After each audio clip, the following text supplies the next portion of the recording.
Hey, story lovers, welcome back to another tale, and this one you won't forget. Tell me at the end, do you think the villagers had a bigger problem than the demon of Odu Village? So sit back, relax, and enjoy.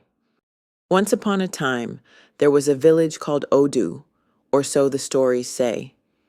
Many believe this village never truly existed, that it was nothing more than a myth, a tale whispered about a night-dwelling demon that terrorized its people after sunset. According to legend, the villagers of Odu dared to leave their homes only while the sun was up, for when darkness fell, no one was safe. Surrounded by a thick, dense forest, impenetrable to outsiders who were never welcomed, Odu remained hidden, lost to the world. Most dismissed the stories as folklore, mere fantasy. But to the people of Odu, the myth is all too real. Every night they are hunted, not by a stranger, but by one of their own. One day, the sky over Odu Village was heavy with the weight of an approaching storm. Gray clouds churned above, and the air was thick, suffocating with tension. The villagers moved with urgency, shutters slamming, doors locking tight. Even the children, usually carefree in the daylight, played quietly, their eyes on the horizon. But Mazi, the oldest farmer in Odu, with a wife and 3 children, stood at the edge of his field, eyes narrowed at the sky. The storm threatened to ruin his crops, weeks of work, his livelihood. He knew the rules. He knew the curse. But he also knew what it meant to lose everything to a storm. Just a little time, he muttered, enough to cover the young stalks, then home. He grabbed his tools and headed toward the forest to his field. His wife called after him, Mazi, forget it. It's not worth it. With the storm coming, anything could happen. Mazi waved a hand. I'll be back before you know it. Just remember the secret code. His wife watched as he disappeared into the trees. A deep unease settled over her. Something in the air felt off. Sun on the river, she whispered, repeating their secret code. A strong breeze tugged at her skirt and hair. She bundled her children inside, bolting all the doors and windows. Mazi worked furiously in the field. Thunder rumbled above, but he ignored it, focused on saving what he could. He checked his shadow marker, a stick he had used for years to track time. Still early. He pushed harder, covering rows, shielding what he could. But the forest watched. Unseen, unnoticed, it shifted around him. The curse wasn't just in the village. It lived in the trees, in the land, in the light, all working together to feed the demon's appetite. Time twisted. His marker had lied. Mazi wiped his brow, finally looking up. The sky was darker than it should be. He looked at his marker again. A chill crept into his bones. According to the timer, he still had at least another hour of daylight left, but with the storm clouds blocking the sun, he couldn't shake the feeling that something was wrong. It felt later. The first raindrop hit his forehead with a splash. No, it's too soon. And then, as if the floodgates opened, the rain poured harder, blinding him. He grabbed his tools, heart racing, and turned to run, headed back through the forest. He didn't get far. Crack.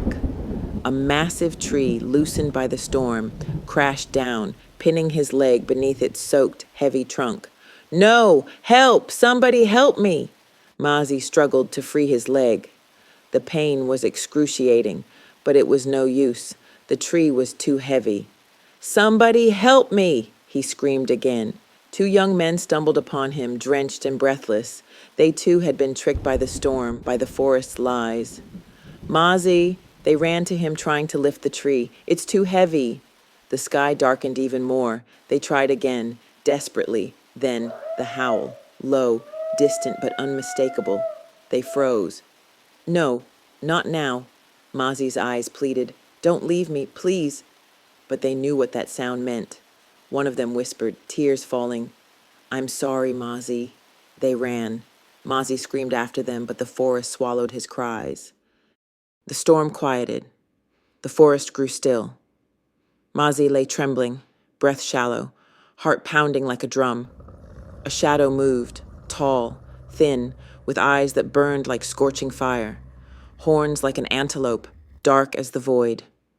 The demon of Odu Village. Mazi couldn't scream. A soft, glowing beam of light floated before him, gentle, deadly. It hovered, standing over him. Then it struck. A piercing white beam of light engulfed Mazi. His body dissolved. Gone. But the demon wasn't done. By devouring Mazi, it knew all of Mazi's thoughts and memories. An evil smile spread across its face. For there was a secret passcode that would earn him a feast. It would not just eat Mazi, it would have his entire family. It knew the way to be invited in, for the demon could only enter a villager's home if welcomed. Its bones cracked, flesh twisting. It shrank, morphed.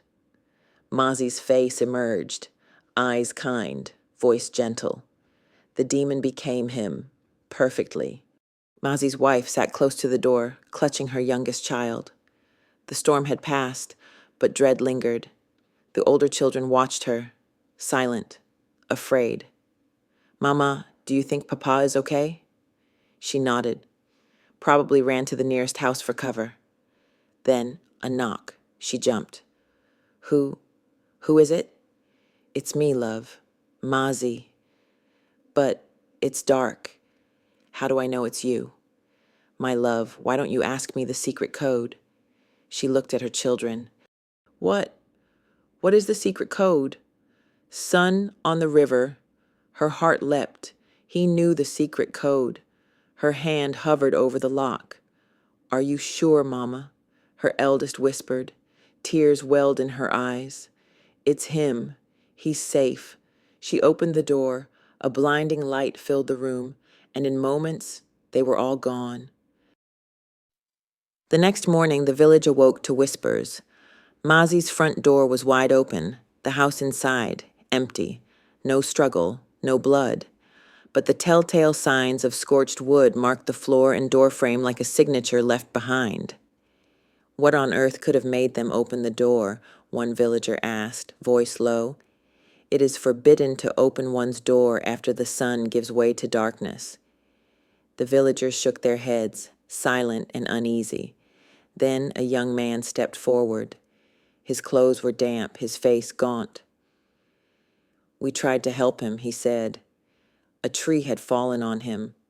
We couldn't lift it. Then we heard the demons howl.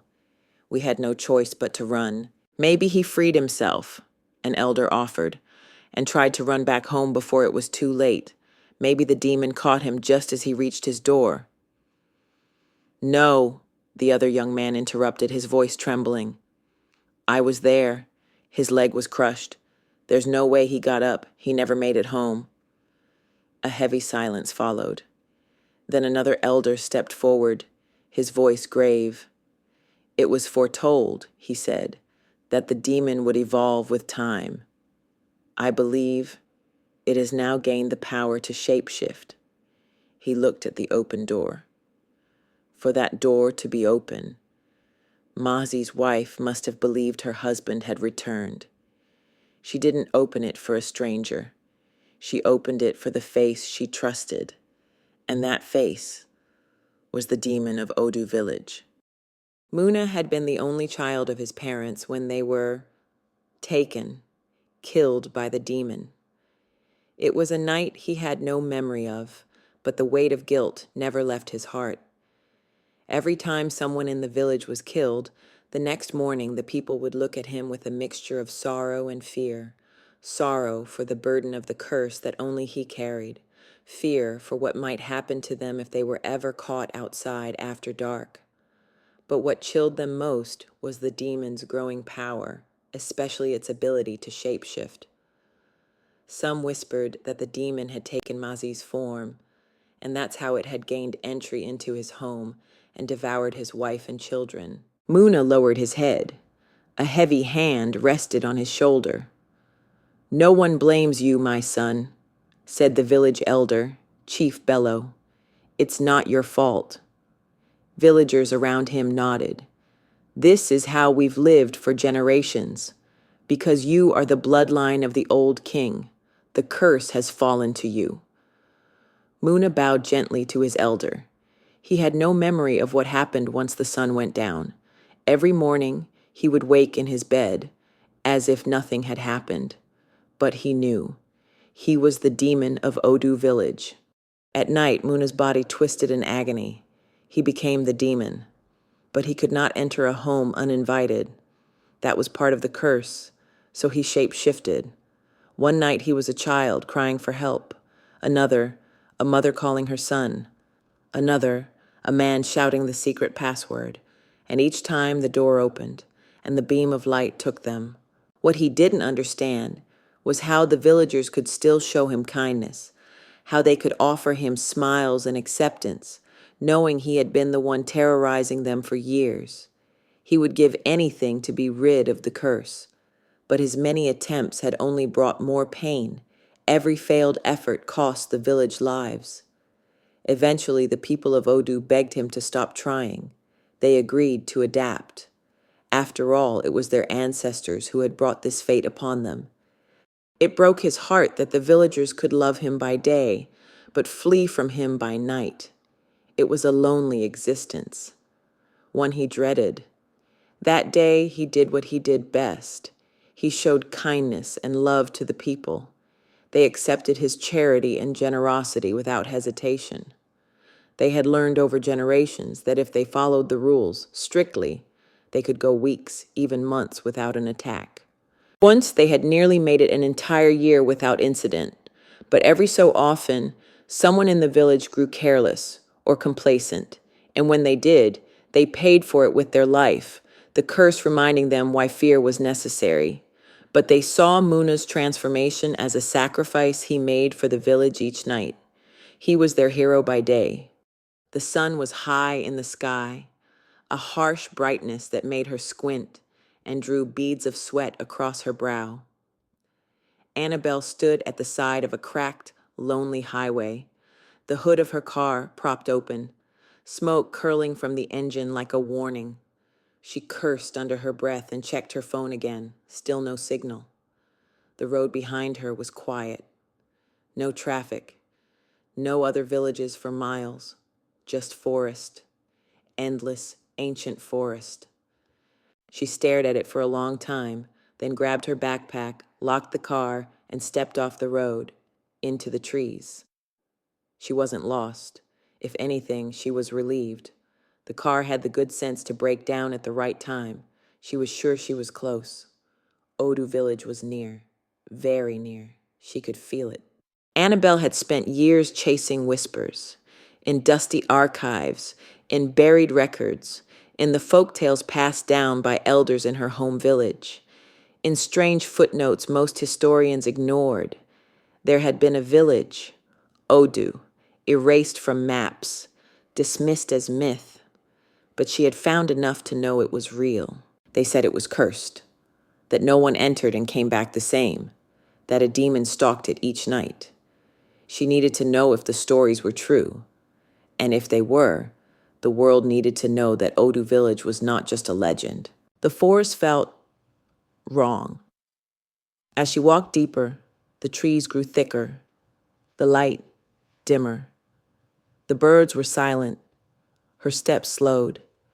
The deeper she went, the more it felt like time itself thinned, like she wasn't just walking through a forest, but through something older than memory. Then she saw it. The tree line broke.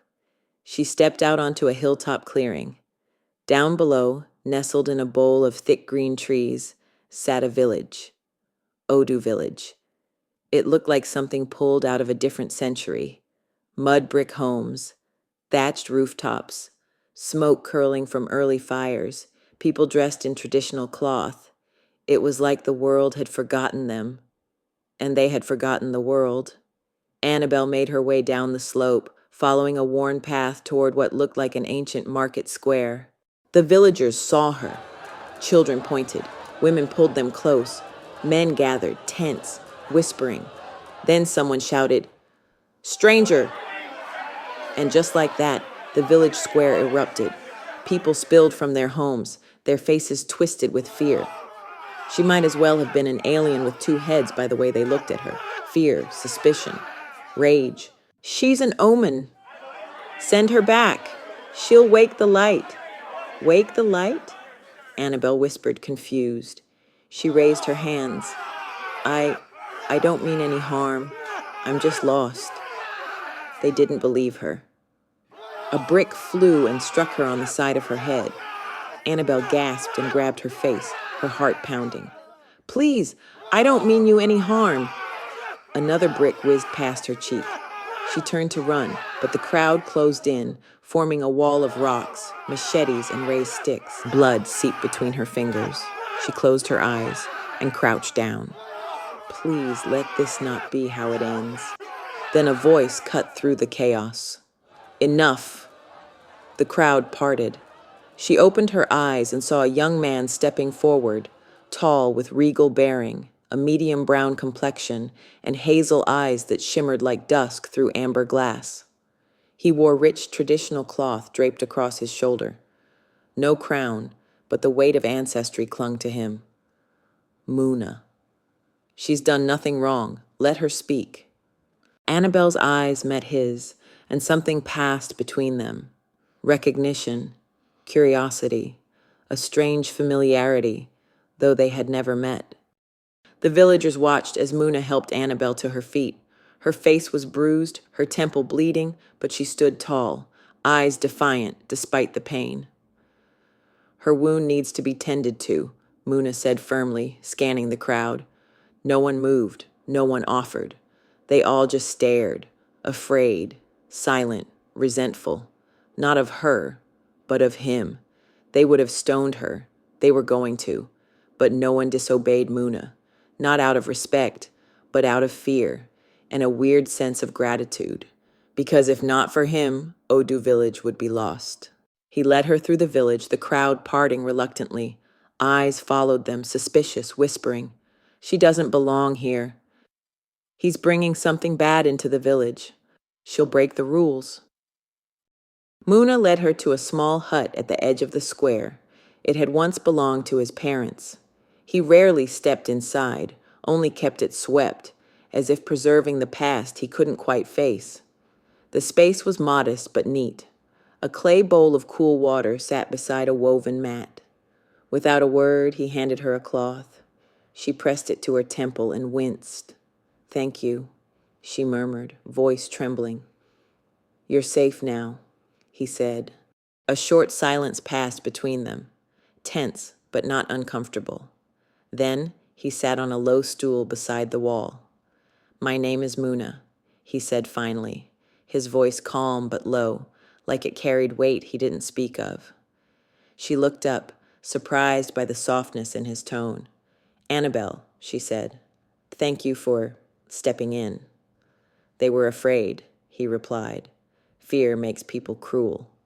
She nodded, her eyes searching his face. "So," he began, "who are you, Annabel? What are you doing here? And how? How did you get through the forest? No one is supposed to find this place.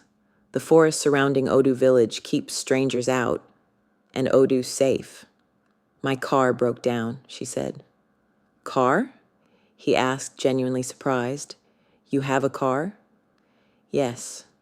It broke down a few miles from here on the roadside, so I just walked through the forest and ended up here." Muna scratched his forehead, puzzled. "You walked through the forest? On your own?" "Yes," she replied. "Then I stumbled upon this place." She hesitated, lowering her gaze to her fingers as she played with them. "I'm from the city, a university student," she added quickly. "I was on my way to visit my people in the village when my car broke down." It was a lie. Given how the villagers had welcomed her, with bricks and fear, Annabel thought it best to keep her real reason for coming a secret. But one thing was certain. She had found it. Odu. A village erased from every map, hidden, protected, impossible to find. And yet, she had walked right into it, with ease, almost as if it had called to her. Muna nodded slowly, clearly struggling to make sense of it all. But he knew one thing for sure. He hoped she would stay, because for the first time in a long time, he felt different, awake, alive. He looked at her clothes. "You dress. Unusual." She smiled. "I could say the same about you. You look so young, yet you dress like an ancient village elder. Royalty almost." He glanced down at his wrapper, a frown forming. "I'll find you something more appropriate to wear. It'll help the villagers feel less threatened." Their eyes met again. His heart quickened. She noticed. There was something in him she couldn't place. A gentleness, but beneath it, something older, something wounded and ancient. Outside, the day began to die.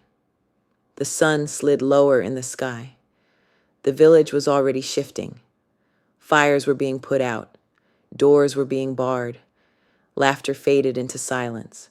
Annabel noticed it instantly. "Why is everyone packing up so early? It's not even sunset." Muna didn't answer at first.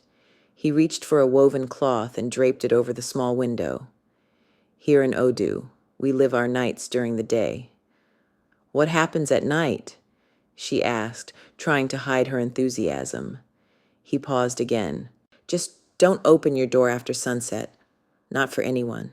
Not even me." Their eyes met. It was gentle, but something in his voice chilled her. She tried to sound casual. "And your wife? Family? I hope they don't mind me staying here." Muna forced a smile. "No wife, no children," he whispered, trying to conceal the heaviness in his heart. He didn't tell her that no maiden in the village had ever wanted to marry him, didn't say that every childhood friend was now a husband, a father, while he remained alone.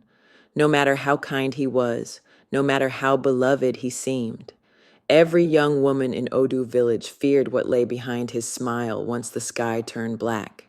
He looked at her. She doesn't know, he thought. She doesn't know about the curse. She didn't look at him with fear.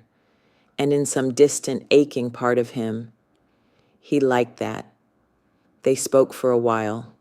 She couldn't help but notice he kept glancing at the sky, watching the light fade. "Is everything okay?" she asked, trying not to sound too eager.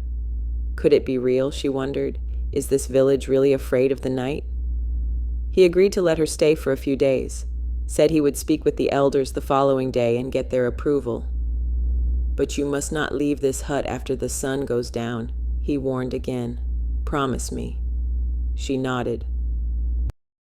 Annabel was alone with her thoughts, and as evening approached, she sat on the edge of the bed and watched as Muna left. She ran to the window, peeking through the cloth, watching as he disappeared into the forest.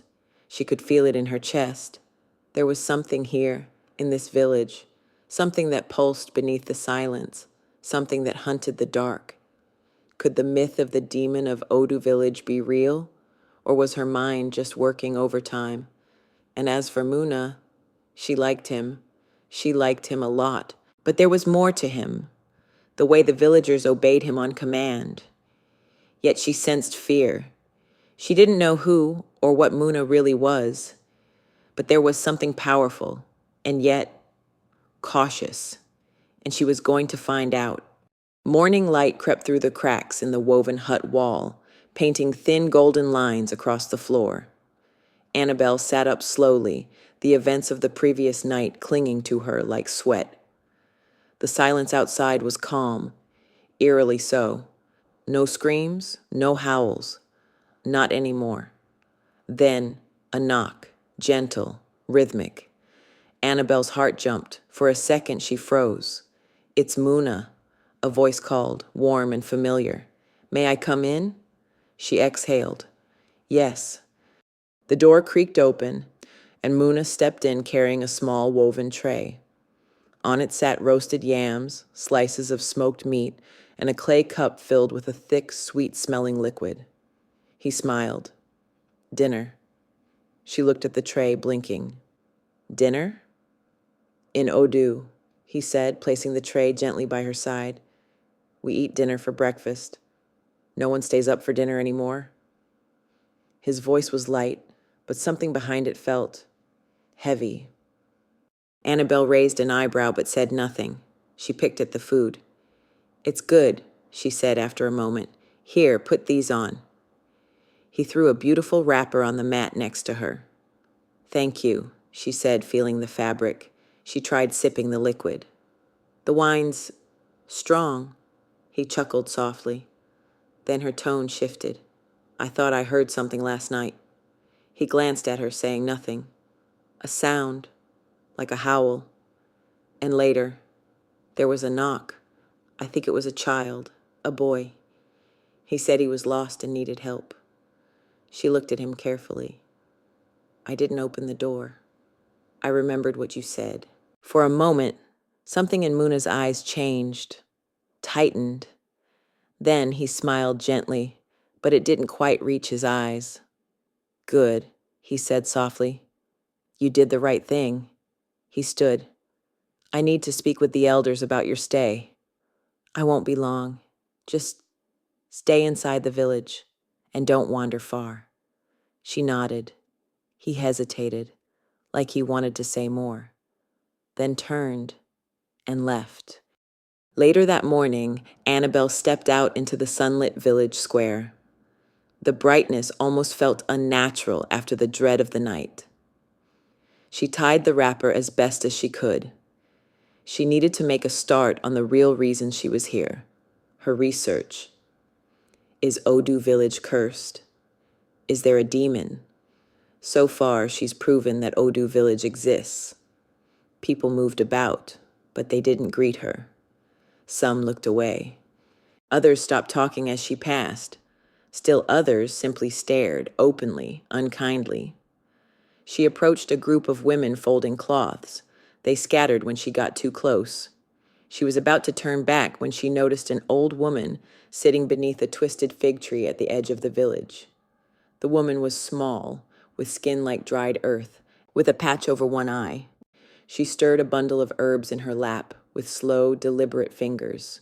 "You've come far to find what no one wants found," the woman said without looking up. Annabel froze. "Excuse me?" The woman looked at her now. Her good eye was sharp, too sharp. "You heard it, didn't you? The howl, the knock." Annabel said nothing. "Good," the old woman said. "You're not deaf like the others." Annabel stepped closer cautiously. "Do you know what's happening here? Why everyone's so afraid of the dark?" The woman chuckled. It was a brittle sound. She patted the ground beside her. Annabel sat. The old lady continued. "You shouldn't have come here, you know." Annabel nodded. "I know. Strangers are not welcomed." "That's not what I meant." The old lady peered at her with her one eye. "You are more connected to this village than you realize. You think you came here to find out about us. But the forest brought you here. However, it will not end well for you."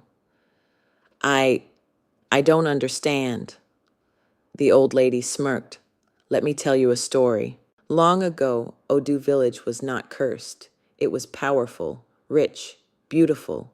People came from other lands to marvel at our markets, our drums, our gold. But Odu's beauty came from blood." Annabel listened, her breath catching in her throat. By day, they entered neighboring villages smiling, offering friendship, laughter, trade. And by night, they returned to burn, to steal, to slaughter. Until one day they found a village unlike the others, a place of spirit, of peace, of ancient magic. They had a king. The king welcomed them like brothers. By day they ate together, danced together, sang under the moon. But that night the Odu warriors murdered them all, even the children. But the king, King Ikena, was no ordinary man. With his last breath he swore vengeance. The woman's voice dropped to a whisper. "Your joy shall turn to dread," the king cursed. "Your pride shall become your prison, and every few generations, one of your own shall carry my rage. He will walk among you by day and feed on you by night." Annabel sat frozen. And that's what lives here? She asked, her voice barely a whisper. That's what hunts at night? The old woman nodded once. It lives in him. In who? Annabel asked quickly, but the old woman just smiled. Not kindly. You'll know soon enough. Then she stood, lifted her herbs, and walked off without another word.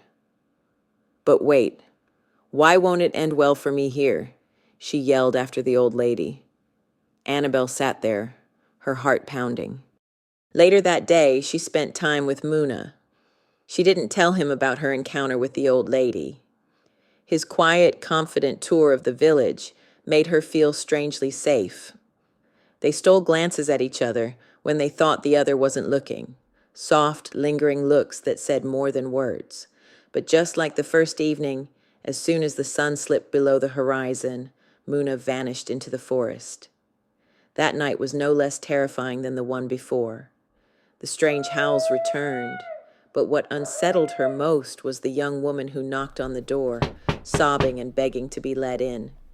Annabel screamed at her to go away. She covered her ears with her hands and prayed for morning. The next day began like all others in Odu, with early meals, closed windows, and forced smiles under a hot, indifferent sun. Annabel sat outside the hut, legs crossed on a low stool, sketching a crude map of the village into the corner of her notebook. She hid the rest of her notes beneath a folded cloth in her satchel. She always did when Muna approached. He noticed. He arrived carrying fruit and roasted plantain, sweat on his brow, a warm smile on his lips. "You're up early," he said. "Hard to sleep when your nightmares are real," she joked lightly, though her eyes were watchful. Any normal person would have questioned the strange things happening at night, Annabel thought. But for the sake of her research, she followed instructions and watched. There was so much she wanted to ask Muna. Where did he go after dark? Why was she forbidden from opening the door to anyone who knocked? But something about him always stopped her from asking. It wasn't fear. It was respect, or maybe a sense that he was carrying more than he let on. He didn't want to talk about the curse that haunted Odu Village, and she wasn't going to push. Not yet. Instead, she'd keep observing. She'd talk to the villagers, and most of all, she'd return to the old woman. That's sweet yam for dessert. It's morning. In Odu, dessert is for the brave. We eat it first. She laughed genuinely this time. They ate in silence for a few moments. "You've been kind to me," she said eventually. "I've never met anyone like you." Muna lowered his eyes. "I'm not as good as people think. That's for me to decide." They held each other's gaze a little longer than before. But just as the silence turned tender, Annabel glanced down, toward her bag, her notes, her truths. She quickly shifted the topic. "You said the elders were still deciding if I could stay? I'll speak to them again this afternoon. And if they say no," he looked toward the forest, "then I'll speak louder." In a shaded gathering hut near the village center, 3 elders sat on low stools, their faces drawn, their voices low. Chief Bello spoke first. She was only meant to stay a day, perhaps 2, and now it's been 4 market days? Elder Nady frowned, fingers toying with his prayer beads. He's grown close to her. That much is clear. The 3rd elder, voice sharper, spoke. "It's not the closeness that concerns me. It's her name." They exchanged glances. "Annabel Cana," Nettie whispered. "A descendant of the king our ancestors slaughtered a long, long time ago." "The king who cursed us in our village? How can you be certain of this? It's obvious. Why did the forest lead her straight here? Why is he so enamored by her and her with him? Their paths were destined to cross. The blood of the betrayed and the blood of the betrayer. If love is spoken between them, it could break the curse." Bello exhaled, voice thick. "All the more reason to get rid of her." "You speak well." A silence followed. Not relief. Dread. But then we'll be free, one elder murmured. Isn't that what we want? No, Chief Nettie snapped. A fate far worse will befall us. Worse than a demon that hunts us each night? What could be worse than that? It would be like trying to escape a boa, Chief Nettie said coldly. The more you struggle, the tighter it squeezes. He leaned forward. King Akana didn't just curse us with a demon, he fortified that curse. The more you try to break it, the stronger it becomes. The elders sat in stunned silence. The curse will not set Muna free, Chief Nettie said, his voice low. It will do the opposite. He'll be lost to his demon form forever. He looked at the other elders. Now you understand why she has to go. Are we sure this prophecy is even true? Are you willing to find out? The elders went quiet. Over the next few days, a quiet bond continued to grow between Muna and Annabel. One afternoon, they sat beneath the shade of an ancient tree, its twisted roots curling like old fingers around the earth. Muna opened up about his family, his lonely childhood, and his deepest longing to someday be a husband and a father. Annabel smiled warmly. She reached into her backpack and pulled out several photographs. These are mine, she said softly. My family. Before she could say more, Muna suddenly knocked the photos from her hands. Put them away, he snapped, slapping them from her hand. The pictures scattered across the dirt. The expression on her face stopped him cold, shocked, hurt. I'm sorry, he muttered, crouching down to help gather them. But as he picked one up, his hand froze. A photo of a woman. That's my mother, Annabel said gently. Muna shoved the picture into her hands. I don't want to know.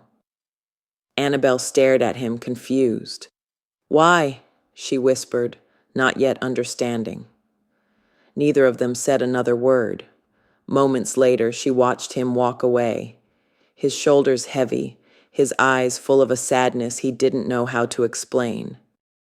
The shadows of the banyan trees stretched long across the village square, the way they always did when the sun had grown weary of watching. It was late afternoon, and silence had settled thick as smoke. Muna stood near the elder's hut, arms folded, eyes unfocused, gazing not at the path ahead, but somewhere deep inside himself. From within the hut, Chief Bello emerged quietly, his cane tapping lightly against the hardened red clay. He looked at Muna, not with judgment, but with the fatigue of a man who had buried more truths than he had spoken aloud. Walk with me, the old man said. They moved through the quiet village together, past empty vendor stalls and homes already sealed shut. Though the sun had not yet slipped below the horizon, the people of Odu Village were behind their doors. Everyone feared the hour before dusk most of all. She's still here, Chief Bello said at last. Muna said nothing. You told me she would be gone days ago. She needs time, Muna replied. Her car is not the issue. Muna's jaw tightened. I don't want to talk about this. You must. Bello's voice grew firm. Why? Muna turned to him. Because she's a stranger? No, the elder said, his voice soft but heavy. It's far deeper than that. Let's just say, if she stays, she puts this entire village at risk, and you. Muna stopped walking. I don't believe you, he said. Your hatred for outsiders has made you blind. She is not the one for you, Muna. Then who is? Muna snapped. Neka? Your daughter? Chief Bello coughed, caught off guard. You see? Muna's voice cracked. No one in this village wants me as their son-in-law, but I'm good enough to carry the curse.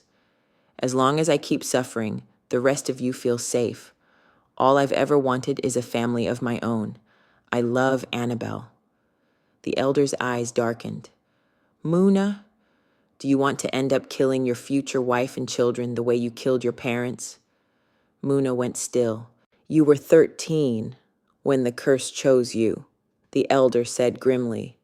That first night, you had no idea you were changing. None of us did. You devoured them. Muna staggered back, the words hitting like a blow. The next day, you remembered nothing, and no one ever talked about it. Muna's hands curled into fists at his side, his eyes closed tight. He opened his eyes again, wild and desperate. But things are different now. We have rules, measures to protect people. Yet Mazi and his family are gone, Muna, Bello said quietly. Muna rubbed his temples. Send the girl away, the elder said, for her sake and yours. Many in this village still carry the blood of the old king. If the curse doesn't feed on you, it will find another. Muna turned without another word and stormed off, his mind spinning. He had to find Annabel. He had to tell her the truth, tell her everything. If she loved him, really loved him, they could fight this together. They could break the curse. At the hut, Annabel sat by the window, watching the sky burn into shades of amber and gray. Her breath caught in her chest. A truth clung to her mind, refusing to let go. Muna is the demon. The realization had shattered her the moment she uncovered it, not just because of what he was, but because of who he was. He was a descendant of the king who had betrayed her people generations ago. And she carried the blood of King Ikaina, the betrayed. Only the love between them could break the curse. But it wasn't enough to feel it. They had to speak it, out loud, freely, from the heart. The curse could be broken. It wasn't just a tale or an old riddle. Her eyes welled with tears. Muna, my love, she whispered. She knew. She knew he was the demon, and she didn't care. Her heart broke for the years he had suffered, but she was here now. She would save him. She loved him. If she could just reach him in time, if they could lay together, bound by love before the sun disappeared, then it would all end. The darkness would release him. Forever. She stood quickly, her heart pounding. The sun was fast disappearing. She ran to the door and swung it open. Muna ran, through fields, over hills, between trees that stretched like arms in prayer. But time was not his ally.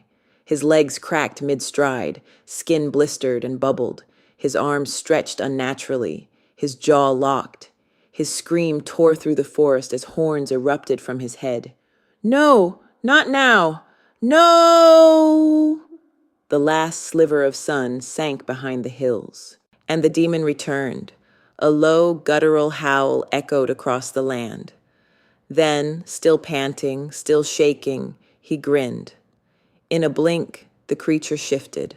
Flesh twisted and rearranged. Now, he wore the face and body of Annabel's mother. Annabel jumped as the howl reached her ears. She slammed the door shut, bolting it. She climbed onto the bed, her knees drawn to her chest. Her heart ached. Muna was suffering. She had waited too long, and now he would spend yet another night, wandering the village, hunting in shadows. A knock broke her thoughts. Annabel, it's me. Her heart flipped.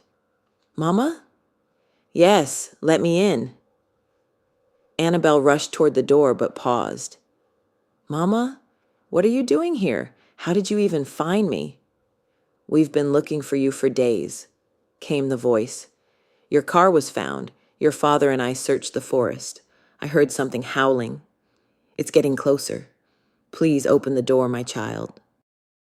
There was panic in her mother's voice, desperation. It must be her, Annabel whispered. They found me. Her fingers trembled as she unlocked the bolt. She opened the door, and her mother smiled, a slow, crooked smile. The demon, a blinding flash of piercing light. Annabel let out a blood-curdling scream. Then she was gone. The early morning light bathed the village in a cold hush. No bird song, no wind, just the creak of wooden sandals and the quiet murmur of fear. A crowd gathered outside Annabel's hut. The front door of the hut hung on one hinge, blasted open. Deep claw marks scored the frame. The wooden panels were splintered, scorched, as though something had torn through not just the wood, but time itself. Annabel was gone, not a drop of blood, just gone. Inside, the chaos told a quieter horror. Papers were scattered across the floor, pages torn from books, candles melted into pools. But at the center of the room, slumped in the middle of it all, was Muna, on his knees, sobbing. His fist pounded the floor. No! No! No! The sound ripped from his throat like something dying. Chief Bello stepped in, slowly. His cane tapped against the floor, but even that seemed hesitant. I'm so sorry, Muna. She knew, Muna said, cutting him off, voice hoarse with grief. Bello paused. She knew what? Muna lifted his head. His face was streaked with tears. His eyes were wild. She knew who I was. She knew. And she loved me anyway. She knew. And she stayed. She knew everything. And she still chose me. Bello's eyes widened. He took a cautious step forward. She knew how to end the curse, Muna whispered, then suddenly roared, grabbing a crumpled paper and shoving it into the elder's chest. Look! The elder unfolded it with trembling hands. She was going to break the curse. For me. She found a way so I could live a normal life, have a future, a family. She was going to free me. Chief Bello's hands shook as he looked at the page. Diagrams, symbols, and scribbled translations. Notes about the curse. A passage circled again and again. He wiped at his eyes. But what made her open the door? Muna's voice cracked. I don't know. I told her. I told her never to open the door after dark. He collapsed back onto the floor, clutching a scrap of her scarf to his chest, weeping like a child. Muna had no memory of what happens once he turns into the demon. That afternoon, the elders gathered beneath the sacred tree, faces grim in the fading twilight. Muna had locked himself inside Annabel's hut and hadn't spoken since. We must decide what to do, one elder said. Do? Another snapped. What can we do? The girl is gone. The curse remains. Just then an old voice cracked through the circle. I fear we are all doomed. They turned. It was the old woman who lived by the forest's edge, the one people rarely listened to until it was too late. What are you saying, woman? One of the elders asked, irritated. You fools, she whispered. Annabel was right, but also wrong. The elders looked at one another. Let me guess. She was also up, but she was down. Mock me all you want, the old lady yelled. But just know what I am about to tell you is no laughing matter. Annabel believed the curse could be broken if they lay together, but that wasn't necessary, the woman said. All that was needed was a spoken confession of love, out loud, willingly, freely. Bello blinked. Muna, he was on his way to tell her. He said it himself, and she was waiting to say it to him. They both said it, the old woman murmured. They spoke the words into the air, not knowing the other had done the same. A silence fell over the council. Someone whispered, Then, the curse is broken? Another elder looked around nervously. But nothing's happened. We're still here. Suddenly they jumped to their feet, hugging each other, eyes wide with joy. We're free, one laughed. We're finally free. But the old woman did not smile. On the contrary, she said darkly, the curse has changed. A fate worse than the old one has begun. The laughter stopped. What do you mean? She stared out into the sun. Muna is lost to the demon forever, the last trace of his humanity, burned away the moment they both confessed their love. Then what happens now? Someone whispered. A distant howl answered. Then screams, piercing, real, echoing through the hills from the far edge of the village. The elders froze. He hunts now, the old woman said, her eyes distant. Not just at night anymore, but always. The sun no longer protects us from the demon of Odu Village. The villagers scattered in all directions. Some were forced into the forest. Inkum and Uju ran as fast as they could through the trees, the sounds of screams and howls pushing them deeper and deeper. Uju halted. Stop, Inkum. We can't go any further. We'll be killed by the forest. Inkum stopped. But where do we go then? Just then, a howl echoed in the distance. He's getting closer. Inkum grabbed Uju's hand and ran as fast as he could, Uju stumbling behind him. Just then, the trees cleared and they stumbled out onto a road. They stopped immediately. A loud horn blared as a truck whizzed past them. Uju grabbed Inkum. Where are we? What is this place? Inkum breathed heavily, his head darting in all directions. It looks like we're beyond the forest. That's impossible, she whispered, shock spreading across her face. There is only death beyond the forest. No one lives. Just then, a bus approached, packed with people. As the driver spotted the couple, he yelled, "Next stop." The city? Inkum jumped back, grabbing Uju tight. Fear stretched across their faces. Hissing, the driver drove off. Inkum and Uju watched till the bus was out of view. They looked back at the forest. The demon stood hidden among the trees, his fiery eyes glaring at them, unable to step beyond the tree line. It howled. Uju looked at Inkum. You mean after all these years we were never trapped in the village? Inkum shook his head. We were always free? It can't be, Uju said. A pause. They lied to us.